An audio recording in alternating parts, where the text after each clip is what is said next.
Are you doing what you can? Sometimes we can't change a situation, but sometimes we can, or sometimes we can make a small difference in it. We're going to read from Mark chapter 14. After 2 days was the feast of the Passover and of unleavened bread, and the chief priests and the scribes sought how they might take him by craft and put him to death. And this is talking about Jesus. But they said, not on the feast day, lest there be an uproar of the people.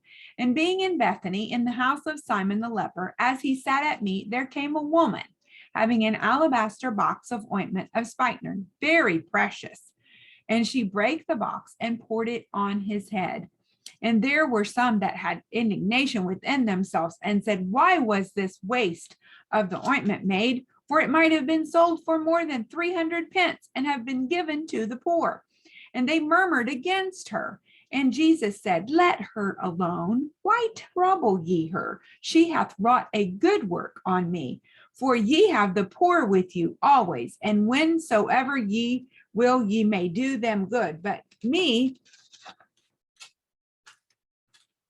ye have not always. She hath done what she could. She is come aforehand to anoint my body to the burying. Verily I say unto you, wheresoever this gospel shall be preached throughout the whole world, this also that she hath done shall be spoken of for a memorial unto her. So she was coming to anoint the body of Jesus. And whether or not she was really thinking about it in that way or not, she was coming to worship God and to give her offering of love unto him. And people made fun of her. And sometimes people don't understand us when we have a heart for God and the things of God. And there's some things that we won't partake in, or some things that we won't do or spend our money on, because we have a burden, a passion from God that we're going to do something else. And so we have to do like her. We have to go ahead and do it anyway, despite what people say. She hath done what she could, Jesus said. And there are a lot of changes that should be made in this life and could be made if people did what they could. There's some things we can't change. I was thinking about my granddaughter. Right now, I can't go visit her. The tickets to go see her are very expensive, but I do what I can. Today, we had a FaceTime chat together, and it was really nice. We went camping together, and she's got a great imagination. So we had a good time. And sometimes we text back and forth, and she likes to send voice messages. And so I'm very thankful for what I can do. Okay. And sometimes I can't change the situation of an orphan child. I can't help them all financially, but I can send them a video. One me in the orphanage in Uganda, sometimes I'll send them a video. He says they like to hear Mama Mary videos before they go to bed. And I'm like, oh, how precious. So I'll send them a video that they can watch and know that I love them and thinking about them. So we do what we can where we are with what we have.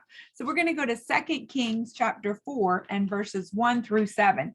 Now there cried a certain woman of the wives of the sons of the prophets unto Elisha, saying, thy servant, my husband, is dead, and thou knowest that thy servant did fear the Lord, and the creditor is come to take unto him my 2 sons to be bondmen. Can you imagine how you as a mom would feel? And Elisha said unto her, what shall I do for thee? Tell me, what hast thou in thy house? And she said, thine handmaid hath not anything in the house, save a pot of oil. Then he said, go, borrow thee vessels abroad of all thy neighbors, even empty vessels, borrow not a few. And when thou art come in, thou shalt shut the door upon thee and upon thy sons, and shalt pour into all those vessels, and thou shalt set aside that which is full. So she went from him and shut the door upon her and upon her sons, and brought the vessels to her, and she poured out. And it came to pass, when the vessels were full, that she said unto her son, bring ye yet a vessel. And he said unto her, there is not a vessel more. And the oil stayed. Then she came and told the man of God, and he said, go, sell the oil and pay the debt, and live thou and thy children off the rest. Wow, that's an unusual thing to do, but that's what God told her to do. She went to the man of God, and because she did, then she listened to what the man of God told her to do. And sometimes what we're told to do by the word of God or by the man of God in situations where we go for counsel is not what we think to do. But we need to do it and trust God for the outcome.